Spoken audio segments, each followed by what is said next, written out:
नमस्कार। आज हम एक सफर पर निकलने वाले हैं।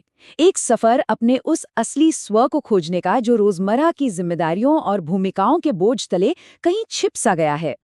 कभी ऐसा लगता है ना कि हम बस अलग अलग किरदार निभा रहे हैं। घर पर कुछ और, ऑफिस में कुछ और, दोस्तों के साथ बिल्कुल अलग। मतलब एक इंसान कम और कई किरदारों का एक कलेक्शन ज्यादा। पर सवाल ये है कि इन सब किरदारों के पीछे असली हम है कहाँ। तो बस यही वो बड़ा सवाल है जिसके जवाब की तलाश में हम आज निकले हैं। तो चलिए इस बात को थोड़ा और गहराई से समझते हैं। ये जो एक खालीपन सा महसूस होता है ना, ये बहुत ही आम बात है। और सच कहूं तो अपनी असली पहचान को खोजने की शुरुआत यहीं से होती है। सोचिए, रोज की भाग दौड़, हमारी जिम्मेदारियां, दूसरों की हमसे उम्मीदें, ये सब मिलकर धीरे धीरे हमारे चेहरे पर एक मुखौटा सा चढ़ा देती हैं। और फिर इतना शोर हो जाता है कि अपने अंदर की जो असली आवाज है वो सुनना ही मुश्किल हो जाता है। अच्छा, तो इस मुखौटे के पीछे की वजह क्या है? इसे समझने के लिए हमें उन ताकतों को पहचानना होगा जो हमें हमारे असली रूप से लगातार दूर खींच रही हैं। ये हैं वो 4 सबसे बड़ी वजहें। सबसे पहले परिवार की उम्मीदें, फिर समाज का दबाव कि हम भीड़ में शामिल हो जाएं। उसके बाद आता है दूसरों से खुद को लगातार कंपेयर करना, और आखिर में जब हमारे किरदार ही हमारी पहचान बन जाते हैं। लेकिन इस सारे बाहरी शोर के बीच अंदर से एक बहुत ही धीमी पर लगातार एक आवाज आती रहती है। एक पुकार जो हमें याद दिलाती है कि हम इन किरदारों से, इन मुखौटों से कहीं ज्यादा हैं। तो ठीक है, हमने समस्या तो समझ ली। अब बात करते हैं समाधान की।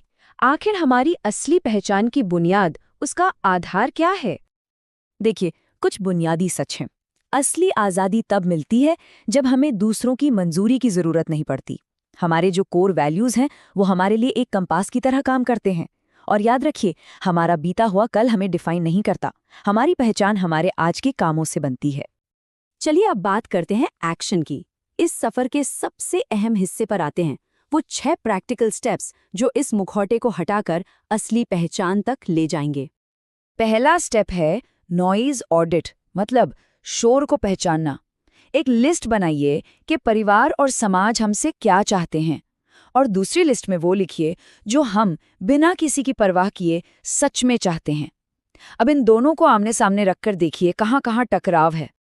दूसरा स्टेप है अपनी अंदरूनी आवाज को पहचानना, और इसमें एक बहुत बड़ा फर्क है। देखिए, जो अंदर की आवाज होती है ना, वो शांत और पक्की होती है, जबकि बाहर का दबाव हमेशा बेचैनी और हड़बड़ी वाला महसूस होता है। जब आप अपनी अंदर की आवाज सुनने लगें तो आता है तीसरा कदम, अपने कॉर वैल्यूज यानी अपने मूल सिद्धांतों को ढूंढना। ये ठीक एक लंगर की तरह हैं जो आपको किसी भी तूफान में स्थिर रखते हैं और सही फैसले लेने में मदद करते हैं। तो काम बस इतना सा है, अपने टॉप 5 कोर वैल्यूज चुनिए। बस 5। ये आपके हर फैसले के लिए एक फिल्टर बन जाएंगे जो ये पक्का करेंगे कि आप अपने असली रास्ते से न भटकें। स्टेप नंबर 4 है अपनी कहानी को दोबारा लिखना। मतलब मेरे साथ ऐसा हुआ वाली सोच से निकलकर अब आगे क्या होगा ये मैं तय करूंगा वाली सोच को अपनाना। आप अपनी कहानी के सिर्फ किरदार नहीं बल्कि लेखक हैं। और जब आप अपनी कहानी के लेखक बन जाते हैं तो 5वां कदम आता है बाउंड्रीज सेट करना। ये सेल्फ रिस्पेक्ट का सबसे बड़ा सबूत है। उन लोगों और माहौल से दूर हो जाइए जो आपको छोटा महसूस कराते हैं, और उन चीजों को ना बोलना सीखिए जो आपके कोर वैल्यूज के खिलाफ हैं। और अब हम पहुंचते हैं अपने आखिरी और सबसे पावरफुल टूल पर, ऑथेंटिसिटी कंपास। ये इस पूरे सफर का निचोड़ है, एक ऐसी गाइड जो रोज के फैसलों में हमारा साथ देगी। ये कंपास सिर्फ एक तस्वीर नहीं है, ये उन सवालों का प्रतीक है जो हमें हमेशा सही दिशा में, यानी हमारी असल पहचान की तरफ गाइड करेंगे।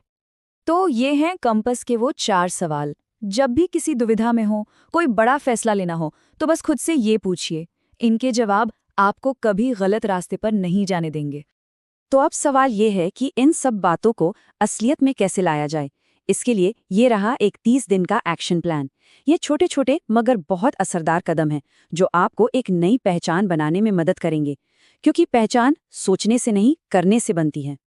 तो आखिर में ये पूरा सफर इस एक लाइन में सिमट जाता है, जागरूकता से शुरू, फिर बाहरी शोर से दूरी, अपने मूल्यों को पहचानना, अपनी कहानी लिखना, सीमाएं बनाना और फिर एक्शन लेना।